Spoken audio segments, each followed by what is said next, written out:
Thank you for tuning in to the final quarter of our Youth in Action Live Forum here for 2024. We are focusing on youth empowerment 2024, achievements, reflections, and vision for 2025. And we are bringing in our youth leaders from the national level along with others. And we want to thank the National Youth Council of Jamaica for collaborating with Serenity Resource Connector for these quarterly sessions. It's been an awesome journey, and it's been a pleasure sharing space with you here. Thanks also to Juici Patties for coming on board to partner with us to make this a reality. I am Winsome Sheri-Gaye. I am here in the capacity of executive producer this evening for Serenity Resource Connector, and it is my pleasure to introduce our host for this youth forum in the person of Clevena Brown, no stranger to hosting. She has been doing this since age 8.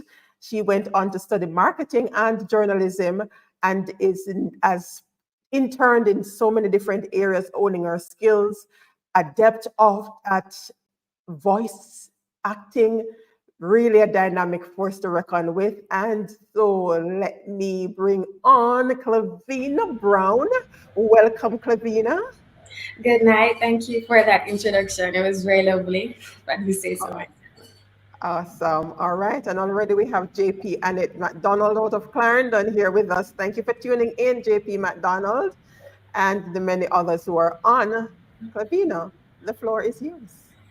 All right, thank you so much. So of course, as you would have heard tonight, is going to be very interesting. There's going to be a lot of gems that are going to be dropped here tonight. So of course, you want to stay tuned. Now our panel, it's a very dynamic panel. We wanted to really capture the theme, of course, which is achievements, reflections, and vision for 2025. So without further ado, I would love to go ahead and welcome our first panelist. We have Andrew Johnson, who is the chairman of the National Youth Council of Jamaica. Hello, Andrew. Hi, good night, everyone. It's a pleasure to be here, and I'm excited about this engagement. Of course, so to keep the excitement going, we have Ricardo Fairman, who is the president of the National Police Youth Council movement. Good evening, everyone. Thank you so much for having me. It's a pleasure being here. The pleasure is actually ours. All right, so to keep it moving on, we have Laurel Williams, who is the national president of the National Secondary Students Council. Good night, everyone. Thank you so much for having me. It's a pleasure to be here. Hello. All right. And we also have Ganesh Nactie, who is the Senior Project Officer of the Multicare Youth Foundation. Hey, good night, everyone. It's a pleasure to be here. Hello. And of course, last but not least, we have Sheri-Gaye Johnson, who is the Public Relations Officer of Juici Patties. Hi, everyone. Good night. Good night. Thank you for having me. It's a pleasure to be here. Good night. So as you can see here, the panel, the lineup, it's absolutely amazing. And we're actually going to get right into it. So without further ado, Andrew, of course, you are no stranger to youth leadership and national advocacy. So my first question I would actually love to ask you is, what have been some key youth advocacy wins this year, and how do you plan to build on them for 2025? All right, thank you for that question. I must, before I even answer, I must give the listeners and the viewers an overview of the National Youth Council. The National Youth Council is the umbrella organization for all community-based youth organizations across Jamaica, right? So we focus specifically at the grassroots level of youth representation and leadership. So in terms of wins, in terms of advocacy, I would say our key wins for this year would be related to the theme that we have worked with for the entire year. That is to create a space for youth to dominate, right? So I want to make special attention to youth and space, and I'll give out 2 key advocacy wins that we have had. So in terms of space, where we operate physically are called Youth Innovation Centers. Some persons call it YICs. So upon entering office, we'll have realized that the YICs are not only they're not present in all parishes, but some of them are not conducive for youth to dominate. And of course, if youth are supposed to dominate, we have to create that space for them to be able to grow. Upon entering office now, we have made a deliberate effort to advocate for spaces to be more conducive and even opening the space to parishes that are not with a space. So, for example, in October, we'd have launched the Portmore Youth Innovation Center, where the Portmore Parish Youth Council resides in terms of the operation. And that was a big win. The facility had a lot of electronics and work spaces for youth to dominate. Right? And besides that, we would have advocated as well to have an increase in the youth empowerment officers that operate at all of these parishes. Just to give some context, youth empowerment officers are a branch of the Ministry of Education and Youth, and no information based on the recent announcement, where these persons are put in charge to oversee youth operation at the community level. So they are like the mediators. Why they are very important? So even myself cannot be in all parishes. However, youth empowerment officers, based on their roles and responsibilities, are there to guide youth that are interested to grow, have questions on how they can be a part of the change that they want to see. And I must please the allowance that based on our advocacy, all parishes in Jamaica are now with youth empowerment officers, right? And of course, let us divert more to the youth aspect of things. So the biggest win, in my opinion, for this year would have been our effort in terms of getting youth between the ages of 15 and 21 engaged. So based on our assessment at the national level, we'd have realized that youth between 15 and 60, 15 and 21 are underrepresented. So most places that you go, you will see youth over 21 dominating the space. No, that's a big problem. That means that there's a bridge in our representation. So we made a deliberate effort in advocating for youth between 15 and 21 to be a part of the change that they want to see. And we came up with something that, is revolutionary. It's our inaugural award ceremony called the Emerging Youth Leaders Awards, and they call EYLA.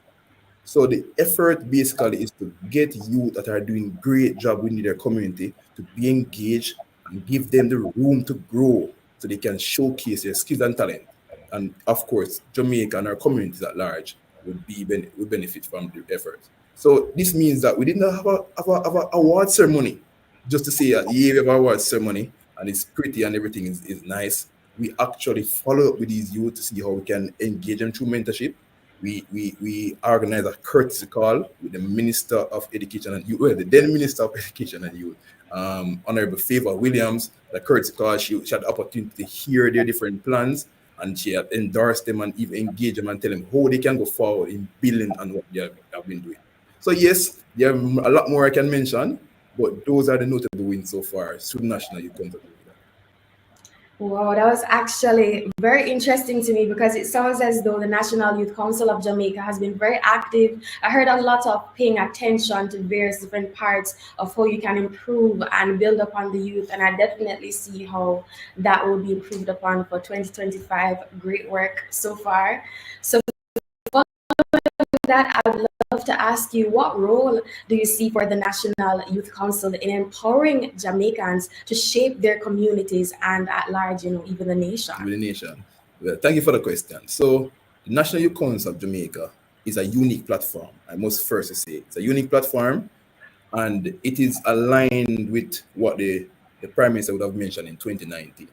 In 2019, the Prime Minister said that we need to find a way to get unattached youth attached, right? So our current structures as a nation, most youth are attached because of the school system. Yes, they attend Glenmuir, they attend Monroe College. So they're attached, their data is there. But after this process, or even when leaving school, where are the youth of the nation? So because of our mandate and because of our operation as National Youth Council of Jamaica, we are a community-based youth-led organization. So with that, we have a unique task, or we have a responsibility of ensuring that when they leave school, they are attached to the community-based organizations. So what I think the National Youth Council can do is provide that avenue for youth to grow, or for youth to be attached. Now, as it stands, a more deliberate effort has to be made for us to have a more robust structure. So when they become attached, right, they are not lost in the system, right? So we are trying to create a structure that will facilitate that attachment, right? And how can it be done? We can create a structure by building the capacity of not only youth of the community, but the youth that are representing youth of the communities through the National Youth Council of Jamaica, right? So I use this opportunity, for example, to announce that with this vision in mind, that we'd have organized and we'll be having our inaugural National Youth Council Residential Weekend. You can mark the date, December 6th to 8th, right? Where we have 130 youth at one location, and they're going to be engaged in capacity building, team building activities. We're going to have a sports day. We're going to have our annual general meeting, and this meeting is very important, where we are able to pass rules, put in policies in place, and put in that structure we desire and we think that is needed. So in 2025, we can operate at a more freelance level. So currently, we have to be reacting a lot, right? Because the capacity, it needs to be built across the platform, but our effort is trying to build that capacity to training to having that such a direct effort deliberate effort in having a residential. So when we leave that weekend, we have a better understanding of how to advocate and represent the youth at the community level. All right, that's awesome. So it sounds to me like the National Youth Council of Jamaica definitely has a lot of things in store for 2025, and I'm looking forward to seeing that type of community building, because of course community is very important to hear us at Serenity Resource Connector. So following along the lines of community, of course we have to speak about the youth and community safety. And who better to speak with that about than Ricardo Fairman, who is the president of the National Police Youth Club Movement. Hello, Ricardo. Hello, thank you again for having me. As I said earlier, it's a pleasure being here. And thank you so much for that question. Let me start by saying that in 1954, Ricardo, let me go ahead and ask back the question for any viewers. Sure. So my first question to you would be, how does the Police Youth Council engage young people in building safer communities? And what impact have you seen so far in 2024? all right, thank you so much for that question. So let me start by saying in 1954, like any other country, Jamaica has its challenges with or unattached youths and our youths involved in crime and violence. So Everal Matthews and Basil Farquharson came up with the idea of starting the police youth club within or various communities. Now, the first police youth club was formed right in Hanover at the Sandy Bay Police Station. Since then, the police youth club has been playing a pivotal role in bridging the gap between our police and our youths. Now, in answering the question that you've just asked, the Police Youth Club would have put programs in place, such as our annual residential camp, where youths from various communities within the country would go to a camp for 1 week, and they would participate in various activities, sporting activities, educational activities, and among other team building activities. I must also say that that residential camp, all Police Youth Club members would have lived with a certification from Hartrust in various skills area. Now, in doing these type of activities, would have realized that the youths that are in our communities are now engaged, and youths are less likely to be involved in crime. Now, the Police Youth Club movement is still doing those type of activities. We realized since then and now the Police Youth Club is actually celebrating 70 years of existence this year. And we have seen where the crime rates among our youth have dropped. Joining the Police Youth Club, we've encouraged our members to get involved, get themselves in leadership programs which are set up by the national body. And these programs are helps them to build their confidence, build their confidence, build their self-esteem. And what we've seen is that more young people would have been getting themselves attached and get themselves involved. Now, since 2024, the programs that the Police Youth Club has put in place, which would include our sporting activities, where again, Police Youth Club members, and not just Police Youth Club members, but we now have the Police Youth Club in schools, um, participated in various sporting activities. So they'll compete against each other. And again, it helps them to build up their self-esteem so that they can go out and share with others, and share not just with others in their communities, but they will share with others within their school space just the same. I recently spoke to a young man who would have attended some of our activities, and he would have shared with me that, Mr. Fairman, I must tell you the truth. Since being a part of the Police Youth Club, this has shaped my life into becoming a better person. I can also say that our Police Youth Club members are now joining the Jamaica Constabulary Force, because being a part of the Police Youth Club, it gives you the opportunity to become a member of the Jamaica Constabulary Force. And we must say this is really a big deal, because back in the days, our young persons would not want to be a part of the police force. They would have shied, they would have said, "Me not have nothing to do with police." But since then and now, we realize that that has changed. Recently, at our residential camp, we had I think it was 13 persons who sit the exam to be a part of the JCF. And out of that 13%, we have about 7 who passed the exam and are presently preparing for training, or some of them would have been in training since the camp. And those persons who were not successful in the exam, we are working with them so that they can become a part of the JCF. We have to, you know, celebrate these things, because we realize that the crime and violence has been reducing among our youth. And the Police Youth Club is continuing to try to see how best we can get the crime rate among our youth even lower. Thank you. All right, that's amazing to hear, because I definitely agree with you when it comes on to having a club, because it not only builds your personality, but it also builds character. So when they can have an organization like the National Police Youth Club that builds on their different character elements and skills, when they're finished by the end of it, as you would have shared, they're completely transformed, as you would have mentioned by the story of that young man. So now, moving along from that, what are some specific programs or initiatives you think could even further enhance the youth involvement in safety and security for 2025? Definitely. Thank you again for that. So the Police Youth Club continues or various programs, both locally and nationally.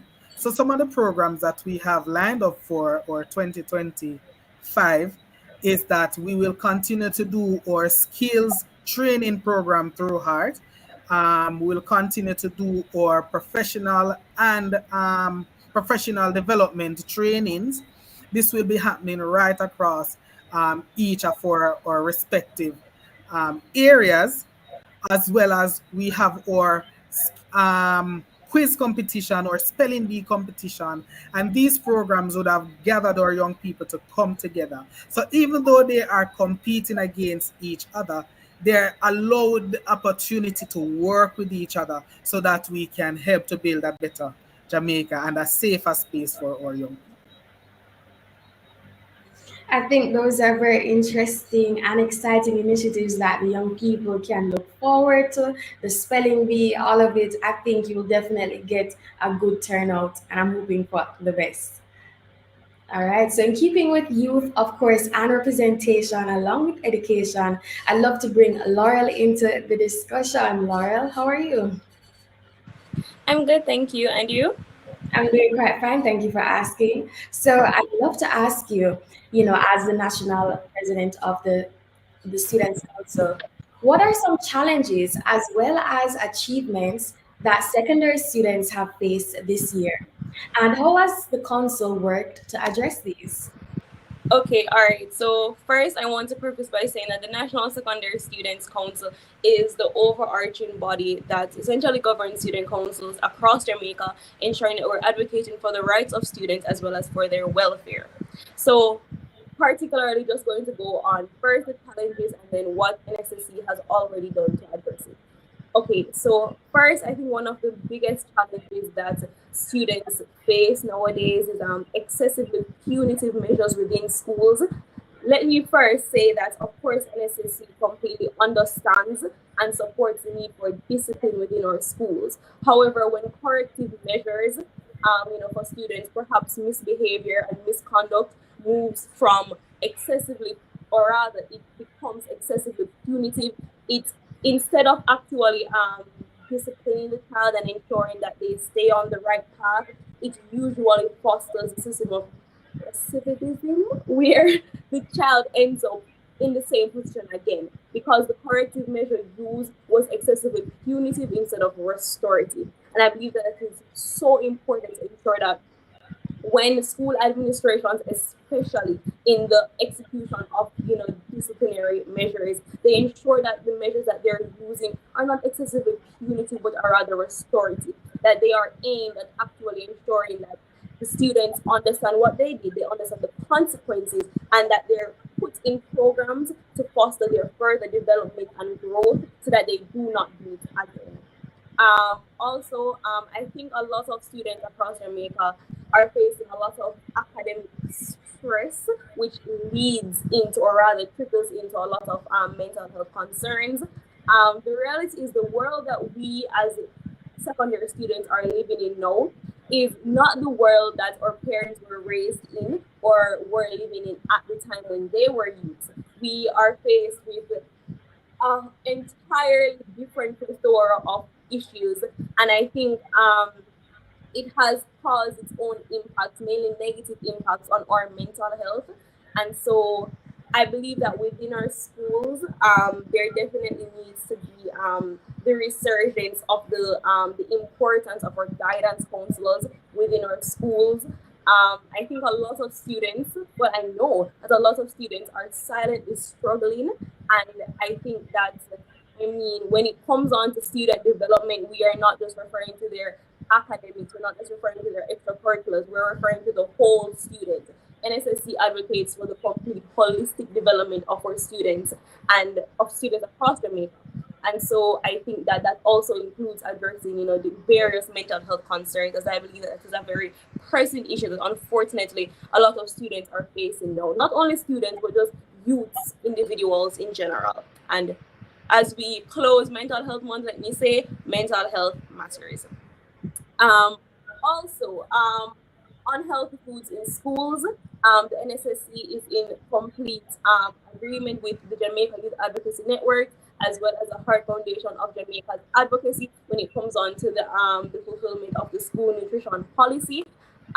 Unhealthy foods in schools is a very pressing issue that needs to be addressed. Our students deserve to be fueled, have the correct nutrients. It cannot be that we are constantly consuming things, within our school environment, that instead of are helping to nurture us, help us in the classroom, help us to, develop as students and then go on to develop as leaders, as individuals, that instead of the school nurturing us, it is doing the very opposite. And so I just like to use this space to continue to advocate for the school nutrition policy within our schools. Of course, the issue of grooming within our schools. Unfortunately, again, and it goes back to punitive measures, in that, unfortunately, in a lot of our schools, I have NSSC has received several cases where students have been, unfairly sidelined and temporarily removed from the system, whether that be by suspension or expulsion, for grooming infractions. That's really and truly, again, whilst we completely understand the need for discipline, some of them are excessively punitive and just a little too much than needs be. And it is done in excess rather than in recognizing the real importance for education and for the school space in general. The school space is meant for the holistic development of our students, and I think that more attention needs to be brought to that to ensure that, listen, we're not just focusing on the academics of our students, but their holistic development, the whole child, the whole student, to ensure that they're able to positively contribute meaningfully to our society. What NSSC has done already, the other issue that I believe that I think has already been spoken about was that a lot of our students leave high school and they don't feel as though they're actually prepared for the real world. They do not know the first thing about writing a resume, about creating a network, about what field they want to enter in. And so in order to address this common issue that is amongst our youth, NSSC has launched a college-bound series of workshops. We have already had 2 out of 4 of the workshops. One that was geared towards international education, as in students who want to attend school internationally, as well as mapping your future, which was geared towards where we invited different speakers from different career fields to come in and speak to the students on essentially their career fields, their prerequisites for their career, and essentially what they can do to enter into this field so that they can have an idea of what it is like. We are looking towards our career toolkit, and we will be geared towards resume building and creating an efficient network. We have also launched regionally, as a part of the Ministry of Education and Youth, capacity building workshops for each region to ensure that every student, to the best of our abilities, is positively impacted by our initiatives. We have capacity building workshops as a part of Youth Month, which is this month, November, across the region to ensure that our students are actually built to be leaders and are positively contributing to our society, whether that be in financial literacy, digital literacy, and just essentially building up the capacity of our students. Also, finally, when it comes on to specifically financial and digital literacy, the NSSC in this upcoming Youth Month will actually be hosting Net Worth and Networks event that is geared towards fostering financial and digital literacy within our schools. So I think I went over my time. So that's it. Thank you. So listening to you, Laurel, I definitely hear the passion that you have for the students. I'm sure they are in good hands. You stress the word restoration. So you guys want to encapture not only academics, but even beyond the school life. I hear you talking about workshops for even your resume and building your network and your net worth for the event that you guys have coming up. So it's sounding amazing. So I want to wrap that up to ask you, in what ways can we better support secondary students' voices and needs as we head, of course, into 2025? In short, I would say to amplify student representation. There is nothing for us without us. And I don't just mean that we are just given a seat at the table. The reality is, if we want to form, or rather, you cannot prepare for the future without the future. And the future is the youth of Jamaica. And I mean, not only are we the future leaders of Jamaica, we are the present and current change makers. And so that means that our seat at the table, where policies are discussed, where laws are discussed, where essentially everything regarding the country is discussed, it cannot be that our seat there is optional. It means that it should be, should be an essential, it should be a necessity to ensure that our views are actually recognized, and not only recognized, but that our suggestions or voices are actually actioned. So not just heard and put in a corner, but actually heard and actioned, actually considered in decision-making processes, in policy-making processes. It should not be that we are only present for the consultation part of it. We should be involved in every single aspect of it, from the consultation all the way through to the implementation. And that is how we properly and truly ensure that youth voices are put at the forefront of all our operations. And I mean, that's really it for us to really be involved in all processes. I agree with you there, Lauren, that advocacy is very important. And we're so happy to have you here to be able to voice that and express that to the people firsthand. Now, moving along into mentorship and youth development, we have Ganesh Nactie. I'm so happy to have you here. Nice to be here. All right. So, of course, along with youth development, I want to ask you what role does mentorship play in youth development and what successes has your organization seen this year? Okay, thank you for the question and welcome again, viewers. Um, at Multicare Youth Foundation, we have 7 pillars, and mentorship is one of the most important pillars there. We strongly believe in the ability of mentorship to impact youth, especially unattached youth. We particularly work with youth that are considered to be high risk, are between medium to high risk when we conduct the CSJP risk assessment tool. And these individuals are from deep inner city communities. A lot of the times they don't have role model mentors. Yes, they may say they have mentors, but we live now in a society where the systems are so desensitized that what they may consider mentors may not be ideally what we would want them to consider, or who we would ideally want them to consider as mentors. And so through our mentorship program, what we try to do is we try to focus on something known as goal oriented mentorship. Now, with goal oriented mentorship, the youth and the mentor, they are engaged over a period of 6 months to a year, and they set off on a specific goal or a specific task that they want to achieve. And for these young people, it can be something as simple as getting a TRN, a tax registration number, or even getting a birth paper or getting their passport. Some students may say, hey, I want to improve on my grades this semester, or I want to pass 5 C6 subjects.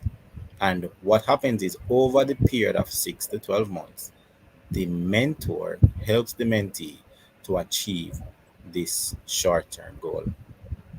And so the idea is that mentorship is just more than being a role model, but it should also be you being involved, actively involved in these young people's dreams and aspirations, helping them to achieve their goal. And so let's say for the past year or the past 2 year, Multicare would have engaged over 600 youth. And in all of our programs, we have over 4 programs running now. Mentorship is one of the pillars, and up to around 300 youth would have gotten a mentor, and some of them would have completed their 1 year mentorship period, and some of them are currently engaged in their 1 year mentorship period. And so we're constantly tracking or checking in. And for us, we've been in the business of changing lives for over 30 years. We strongly believe in mentorship. In addition to mentorship, we would have provided them vocational skills training, internship, cognitive behavioral therapy for the ones that really need some psychosocial support, passport success, the life skills aspect of it, and of course, mentorship. And so we strongly believe in it, and it is written, it is engraved, it is entrenched in our programs and projects across our foundation. I love that. And I actually love the way how you outlined how your foundation goes about it, because when you outline your goals and you vocalize it, it feels a lot easier to attain. So assigning a mentor to help a specific person with a goal, that actually sounds like a very good way to go about it. So I'd now love to follow up and ask, how can mentorship programs expand their impact, especially for young people in underserved communities in this upcoming year? Okay, well, thanks again for the question. The So Multicare would have been involved with mentorship for over 30 years. And over that 30-year period, technology has changed, society has changed, our moral system has changed. Mentorship has to change as well. And that's the idea of a mentor just being someone that randomly talks to, occasionally talks to a youth or someone that the youth looks up to, but they never interact with. That concept of mentorship has to change. A mentor has to be involved in basic processes in the youth's life. How do we change? How do organizations that are doing mentorship programs change and adjust in this current era? We have to market our mentorship programs more. Mentorship is taking place. As I said, Multicare would have been executing mentorship programs for over 30 years. Many other organizations across Jamaica are executing mentorship programs across the country. We don't market. We are not active enough on social media. We're not active enough in the media, spreading the news on mentorship and its impacts. One of the major challenges that we face right now is the lack of mentors. This generation, they they don't believe, or they, let's say, for them mentorship is too much. We aren't actively receiving mentors volunteering as we would 30 years ago because they don't see the benefits of it. They aren't hearing of it. They don't know of it. So it is our duty, if we want to adjust, if we want our mentorship programs to move forward, it is our duty to ensure that we are getting the word out there. What are the benefits of mentorship? How have you impacted a youth's life? It needs to be something where our society, and especially those professionals who can mentor, they view mentorship as something that they can add to their resume. I'm a mentor to 5 at-risk youth in these undeserved or underserved communities, and this is what they have achieved over my tenure as their mentor. So it has to be something where these organizations, foundations, we are spreading the word much more about mentorship on the media, on TikTok, on YouTube, on our social media platforms, so that we are getting to the youth, and as well we are getting to people who have it in their head that they want to mentor youth, but they're having second questions as to whether or not they should be doing it. Thanks for that response. Mentorship is very important. And what I've gathered so far from what you've been expressing to me is that the word mentors, it means a lot more at your foundation. It's not just someone to say, oh, Ganesh is my mentor. No, at your foundation, you take it very seriously. That person is there for you to support you. And on the matter of support, I'd love to join in Sheri-Gaye Johnson to speak about corporate support and youth empowerment. Sheri-Gaye is, of course, the public relations officer for Juici. Patties. Hello, Sheri-Gaye. Hello, hello, hello. Thank you for having me. Thank you for having us. And welcome, viewers. Of course, loving the energy, Sheri-Gaye. So my first question to you is, why is it important for companies such as, like Juici Patties to invest in youth initiatives? And how does Juici Patties Youth Empowerment Initiative help young people to achieve their goals?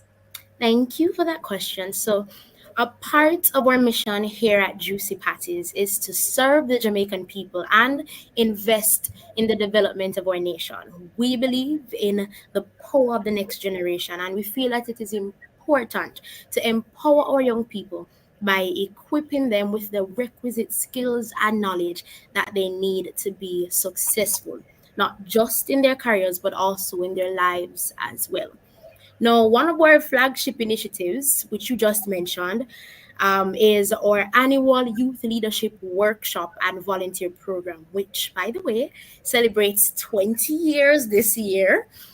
It's a great example of how helpful and how much of an assistance these type of assistance is rather to our young people. So the program, which was established in 2004 by the Honorable Edith Chin, who is one of our directors and also the Custos Rotolone for the parish of Clarendon, is geared towards enhancing and nurturing the leadership skills of our young people, all whilst encouraging civic engagement and collaboration among our young people. So throughout the week, what we have is young people participating in various activities. They also receive leadership training and mentorship. And one of the highlights for the week is our volunteer day. Now, this volunteer day rather encompasses a lot of things. We have that intergenerational interaction being encouraged. So we have them visiting the infirmaries, the old age homes, And we also have them doing environmental cleanups, among other things. These are what regularly happen, including visits to the hospitals. The main focus, however, is to have that two-way interaction, ensuring that we have them learning from the seniors or from the older generation, and of course, having the older generation learn from them. Sheri-Gaye, that's absolutely amazing, and I'm loving how youth focused and centered it is. And I definitely love what you mentioned a while ago with the two-way approach. So it has more so of a personable feel, because as long as we've been talking so far, we definitely can recognize that mentorship and supporting the youth and empowerment is very important. So I love that you brought that up. So following along those same lines, I would love to ask you now, what have been some standout moments from Juici Patties youth empowerment initiatives this year, and what can we look forward to from Juici Patties in 2025? All right. So the overarching theme for the years that, or for the number of years that we've had the youth leadership program or workshop and volunteer program, is to lead is to serve. To lead is to serve. And all the activities that we have the students participating in, mind you, these students are from schools all over Jamaica. The activities that we have them participating in embody this sentiment. Now, one of the key highlights for 2024 was the volunteer day. Now, this year we diverted from what we regularly do. This year, our students got the opportunity to participate and to assist with the construction of tiny container homes for victims who lost their homes completely to Hurricane Beryl. And these container homes, the building of these container homes, the children actually got to see the fruits of their labor as they were given the opportunity to attend the launch and handover ceremony for the Little But Talawa Homes program. In fact, we have one of our cohorts here this year. She's on the program, and if she is willing to, she can tell you what it was like for her. Sorry to put you on the spot, Laurel. Okay, good night, everyone. Yes, as Sheri-Gaye said, I was a part of this year's cohort, and the experience was actually really incredible. So we got the opportunity, of course, all very safely. We followed safety regulations. So we got the opportunity, myself and other students, we were able to actually paint the containers. They were container homes, so they had to be insulated. So we got the chance to cut the I think it's called the foaming. Forgive me if my terminology is wrong, but we cut like the foaming to ensure that the homes were insulated and safe for the occupants. We assisted in everything that we could possibly assist with, and it was genuinely a great experience. And then I think as Sheri-Gaye had mentioned, it was really a full circle moment for us when we were able to be present again at the launch and handing over ceremony, that we were able to really see the fruits of our labor. And really and truly, this program is very beneficial. It is through this program that I was able to receive incredible mentorship, from incredible speakers. This year, it was Rafael Campbell that was the host, Miss Crystal Tomlinson, Miss Dr. Terry Carell Johnson, among so many other inspirational speakers. So it is a really great program, and I would encourage anyone to attend. And so you can see that you heard it from the mouth of the babes, the children who are actually benefiting from this experience. What we do here is, I think, encouraging sustainable development, and that is what Jamaica needs. Now, what we're looking forward to for 2025 is just more hard work. We have had this program in operation for over 20 years. This is our 20th anniversary, rather. It's our 20th anniversary, and we don't plan to stop here. If any schools are interested, I'm positive that you can reach out to us. You can follow our socials to keep up to date on what we are going to do.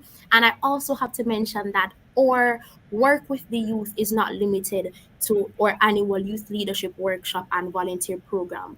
Down to the very team here at Juici Patties, myself, for example, I am a young woman, and the experience that I have gotten through all the initiatives such as our soup kitchen or soup feeding program or elderly soup feeding program, where I've gotten to travel across the island, giving back to seniors, giving and learning from them, learning so very much from them, is another way that I have continue to grow and continue to see and expand my knowledge. Or job program, Juici advancement program, which has numeracy and literacy lessons being taught to members of staff who want to refine their literacy skills, want to refine their numeracy skills.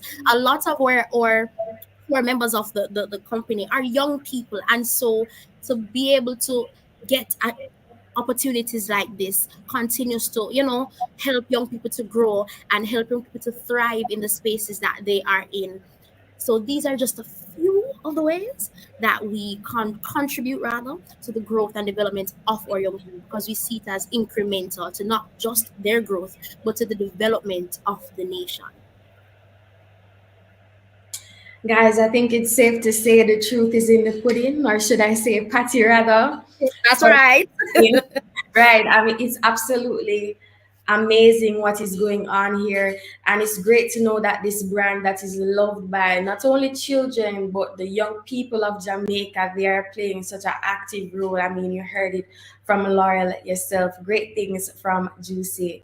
Patties, now we have some questions or comments here in the chat. I'd love to go ahead and bring them up to get the people involved. All right. So how do we connect with that mentorship company? I believe that's for you, Nactie. Yes, I would have shared. I responded to the message in the chat. So you can follow us on Instagram at MYF Jamaica, or you can send me, if you're interested in being a mentor, you can send me an email at Ganesh, and that's GANESHN at icdgroup.net. All right, awesome. How do we connect with Juici Initiative, Sheri-Gaye? Hello. You can always email us. You can visit our website, www.juicipatties.com. That is where you'll find everything that you need to find in terms of our emails. You can DM us on social media at JuiciPattiesJA. And you can always, if you need to, visit our headquarters in Clarendon Park. You can call us and we will be happy to respond. The plans for 2025 are being made, and we would be happy to have everyone on board. The social for Juici is Juici Patties JA. That's JuiciPattiesJA. That's our Instagram. All right, awesome. Are there any more comments or questions from the chat? I think that's it. So amazing. Answers impressive, Juici. I agree with you. All right, so moving into our panel discussion segment.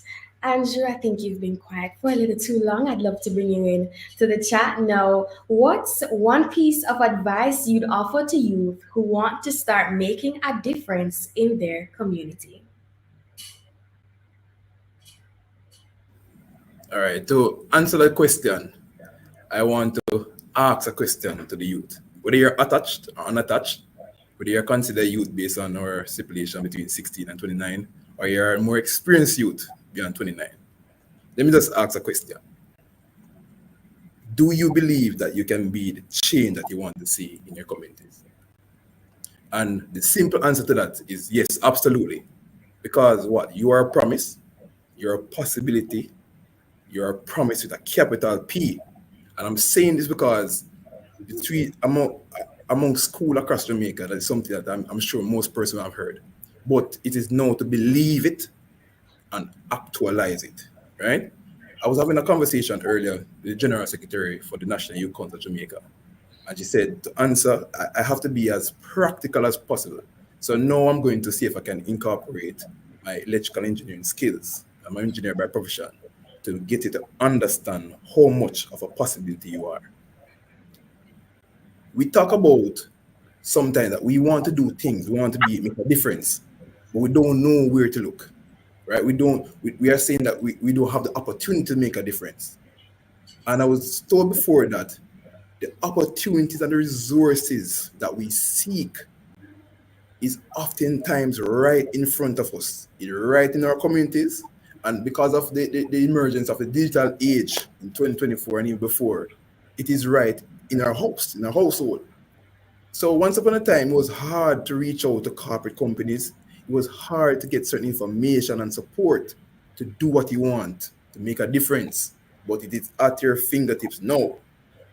So I'm going to bring forth something I want all youth and everyone here to even incorporate as we make changes in 2024 and going forward. Let us think about the possibility of incorporating AIs, for example. And funnily, right before I came on, I went on one of the most popular AI platform, the Chat GPT, yeah. And I say, you know what? Let me see how much I can get from the Chat GPT. I asked the question, if I want to do a social intervention program in my community in Jamaica to reduce violence, what are the agencies that I can reach out to? And within less than a minute, I should say couple seconds, I got Ministry of National Security, I got National Council of Drug Abuse, I got Jamaica Youth Advocacy Network, I got United Nations Development Programs, and many more. And this is just an example of the capability and opportunities we have right in front of us. No, the question is not what if it is possible now. It is how we can incorporate our skills, right, and put our foundation in terms of our drive and zeal to make a difference into practicality. And that is the 2024 and the world that we're experiencing today. I want to leave the structure that you can use if you're in doubt that this is even possible. You can look on yourself as a mustard seed, very small seed, but has great capability in terms of growth. Look on yourself as a seed, the foundation, that possibility, that potential, that promise that you have within you. And you are the seed. Now you're planting that seed, and we start from the root, right? You develop that mandate, that idea, that desire to make a change. And that is the root, the foundation. You're not developing the foundation, right?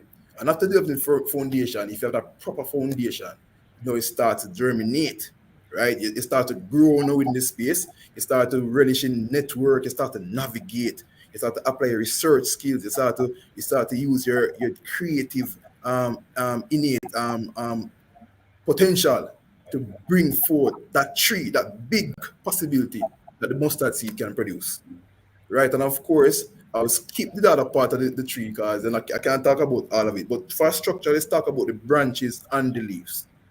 Now, after you develop your craft, your ear, the change that you want to see, when you imagine that ideal community, you now reach the part where you start to branch off in other areas. You get that requisite skills, you start becoming pro now. Instead of only social intervention and violence prevention, you start talking about climate change. You start talking about youth political participation. All of these changes that you want to see, you're now a master of the craft and now able to get the branches out. But with these solutions, there are challenges, and I'm going to give you a heads up about it. Now, the leaves, if you know leaves work, you usually have leaves and then drop off. You're going to have persons that are aligned, persons that come on board to be a part of your journey. Some will stay, because some leaves do stay on the tree, and some will fall, some will leave, right? But a good farmer, when they see a proper tree, they always try to reproduce it through budding and graft and different agricultural practices. Now, when you start to shine your light in that regard and be a part of the change you want to see, other persons are going to replicate. And that ripple effect is going to contribute to the positive change you want to see, not only in the community, but in the country and the world at large. The possibilities are very large. So my charge to every youth that, guess what? You can do it. Yes, you can. You are a possibility. You are the potential, and you are the change. You can contribute to the change that you want to see. Thank you so much for that, Andrew. I think your entire response was very spot on with the whole youth empowerment theme. You really hit the nail on the head that it starts with you. And if you believe in yourself, as someone just said in the comments, very powerful. Anything is possible. So moving right along, Sheri-Gaye, I'd love to engage you in the conversation and ask, how can partnerships between organizations enhance youth empowerment efforts across Jamaica? Hi, thank you for that question. So I believe, and we here at Juicy Patties believe, that being able to combine the resources that we have strengthens the impact that organizations are able to make, and that further encourages sustainable development. The reality is, we can do more together than we can alone. I also believe that encouraging these partnerships will increase the reach that organizations are able to make. And this very platform, this partnership between ourselves and the resource Serenity, or Serenity rather, resource connector, is a prime example of that. Mr. Pusey in the comments is a prime example of that. Through this platform, he was able to find out about the number, the plethora of initiatives that we have. So the partnership that organizations will make will increase the reach and it will increase the impact. By working together, we can make a difference even in the most impenetrable of spaces. Because again, there is strength in numbers. It's a win win for everyone that is involved. But most importantly, it's a win for Jamaica's youth and our nation's potential. Thank you so much for that, Sheri-Gaye. There's definitely strength in community and coming together. And when you focus on the youth of Jamaica, there is so much positive things that can come forth from that. So, Ricardo, I'd love to bring you into the conversation. I'd love to ask the question. So, and open it up to everyone else as well. So, what are your goals for 2025 and how do you hope they'll impact young Jamaicans? All right, thank you so much for that question. So my goal for 2025 is to continue the work that has already to continue the work that has already been started. Continue to put programs in place that will assist our young people in, as I said, reducing crime and violence among our young people. Build on the programs that are already there so that it can assist them as well in um, bridging the gaps between the police and the youth. Um, so, in doing all of these activities, it will assist in making the goal for 2025 a successful one.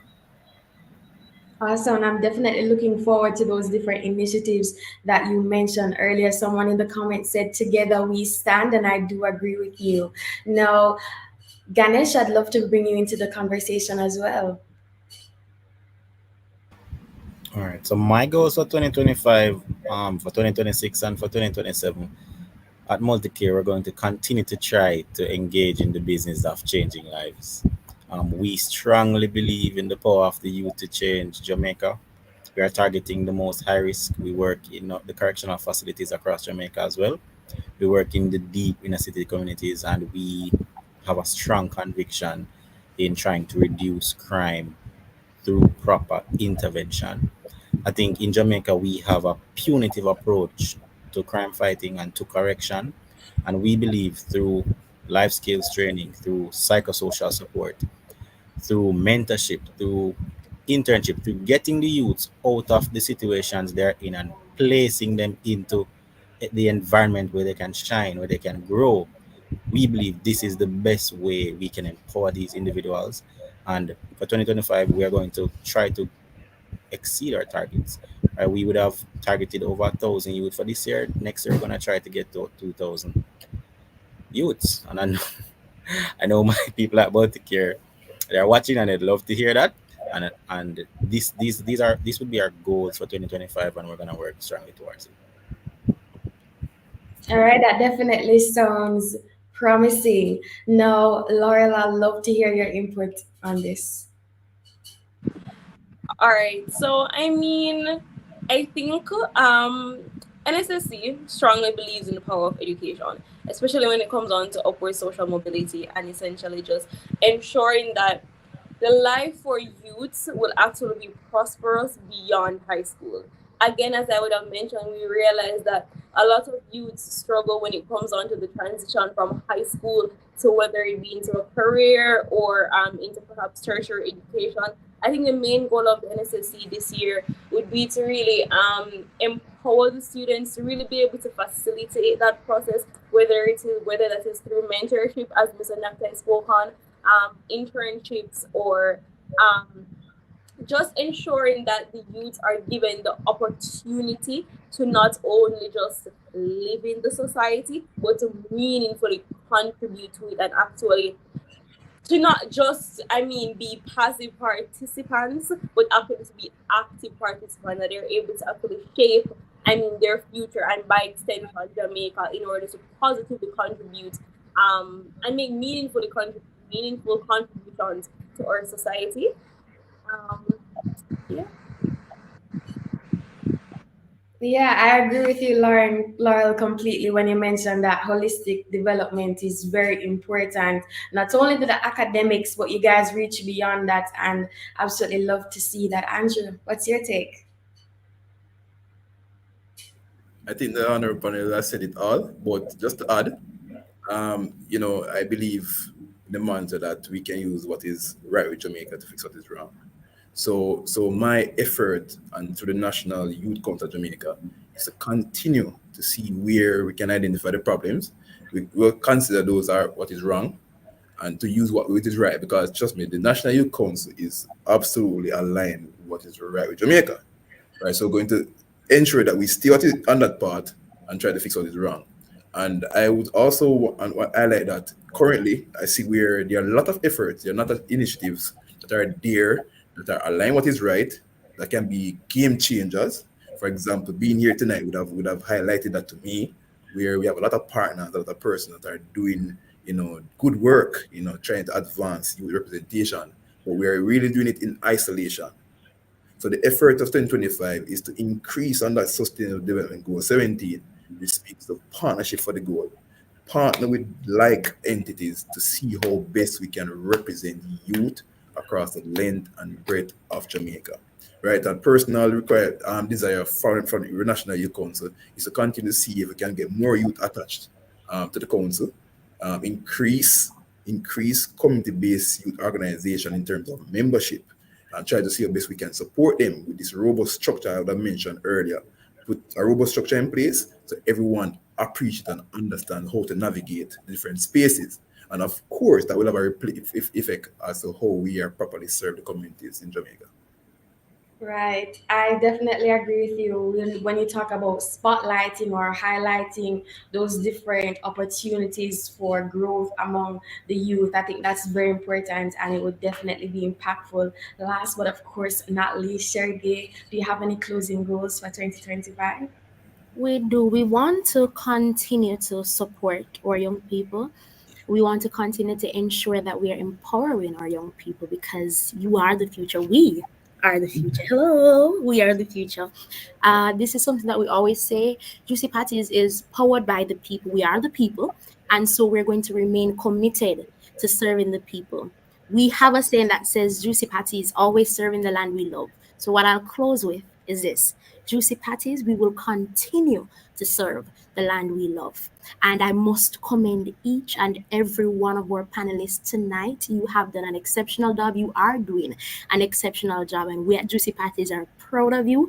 And we are encouraging you to never to stop, but to continue to make the great impact that you're making. We are right beside you. We're right behind you and are always here to encourage you. Thank you as well to our Serenity Resource Connector for doing such an amazing job.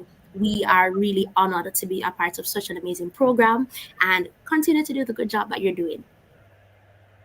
Thank you so much, Sheri-Gaye. Tonight has been, I don't even know if I can put it into words, nothing short of amazing. We have a comment here, proud of you all, very intelligent and inspiring young minds. They said, big up Glenmere High and Mr. Laurel Williams, hashtag flagrants.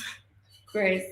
All right, so tonight has been amazing. It's a bittersweet moment for me because it is the final Youth Empowerment Forum for 2024. Of course, that's why we had to end it. Yes, very sad, Sheri. We had to end it on a positive note. Of course, focusing on the achievements, the reflections, and of course, the vision for 2025. I want to thank all of our panelists for joining me tonight, joining the Serenity Resource Connector platform.